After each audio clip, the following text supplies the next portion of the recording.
In this video, I will show you how to set up an experiment and analyze MLPA data in cofalizer.net for copy number determination.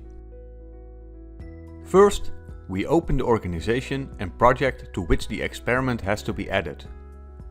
Depending on your demands and situation, you may wish to add a new organization or project first.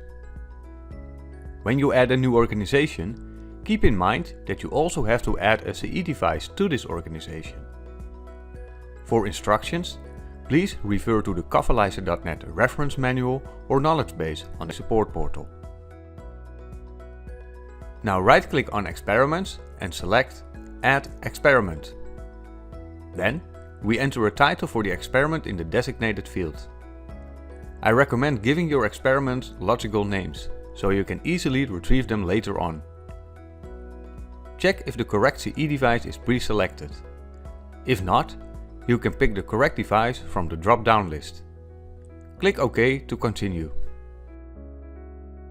In the Details tab of the experiment form, we can configure our experiment. First, we select the experiment type from the upper drop-down menu. For copy number analysis, this is DNA-MLPA. Based on the selected CE device, cofalizer.net predicts which die channels contain the MLPA amplicons and size standard. If needed, you can overrule this by selecting the correct type from the drop-down menus in the column Channel Type. In our experiment, the correct die channels were already set, so we can now select the required cofalizer sheet by opening the sheet library via this button and picking the correct sheet from the list. If the appropriate sheet is not listed yet, you first have to add it to the sheet library. Please see the reference manual or the knowledge base if you don't know how to do this. Next, we select the size standard that we used in the electrophoresis from the drop-down menu. Now that everything is set in the tab Details, we can proceed to the tab Fragment Analysis. Here, we can import the raw data files into the experiment by right-clicking on the form and selecting Add from File from the context menu. After navigating to the location of the files, we select them all and click Open. After the import has finished, click OK and Close to proceed. The next step is defining the sample types. You can set the sample type for a sample by clicking in the column Sample Type, expanding the list and selecting the appropriate sample type. An alternative method is to select a sample in the column Sample Type and then press the appropriate keyboard shortcut. It is also possible to let cofalizer.net assign all samples in one click, which is especially useful when running a large number of samples. For more information, see the knowledge base. Now that the sample types have been defined, we can click the Start Fragment Analysis button. We leave all settings on default and start the actual analysis by clicking OK.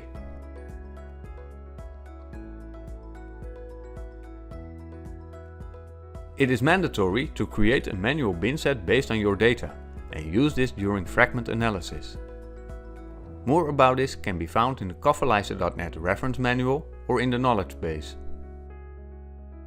In this case, I have already created a manual bin set which can be applied to our data. To do so, we need to click the Start Fragment Analysis button once again. Now check if the probe recognition method is set to manual. Otherwise, select it from the drop-down menu and click OK.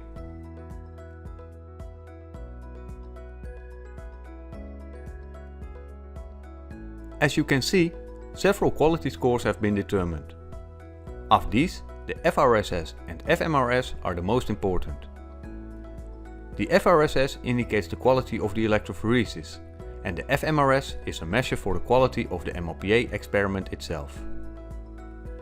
Only samples with 4 green bars for both of these quality scores should be used for further analysis. You can open any sample that does not show 4 green bars by right-clicking on the sample and selecting Open. You can then investigate the peak pattern in order to determine why it has a lower score. You can use the MLPA troubleshooting wizard to assist you with this. We can continue the analysis by navigating to the tab Comparative Analysis. Here, we select which samples should be included in the analysis. You can do this manually, but cofalizer.net also enables you to easily select samples with a certain fMRS score at once. Right-click in the experiment form, navigate to the submenu Select Samples for Analysis and pick a fMRS score from the list. Now that the samples have been selected, click the button Start Comparative Analysis. Again, all settings should be left at their default values. Click OK to proceed. Once finished, cofalizer.net displays the quality scores related to the comparative analysis. The CAS score is the most important one, as it indicates the quality of the data normalization. Only the results of samples with a CAS score of 4 green bars can reliably be interpreted. We can now take a look at the results. To do so, right-click in the experiment form and select Open Experiment Results from the context menu. This opens a window with a grid showing the results of all samples. To examine the results of a particular sample in more detail, right-click on it and select Open Sample Results.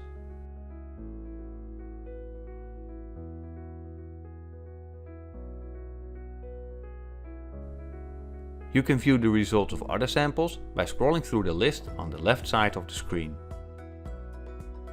A PDF report can be created from the tab Sample Report.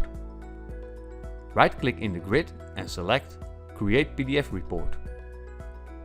To generate reports of all samples at once, select Create PDF Reports All Samples. For now, we will make a report of the selected sample only. Navigate to the location where you want to save the report and click Save.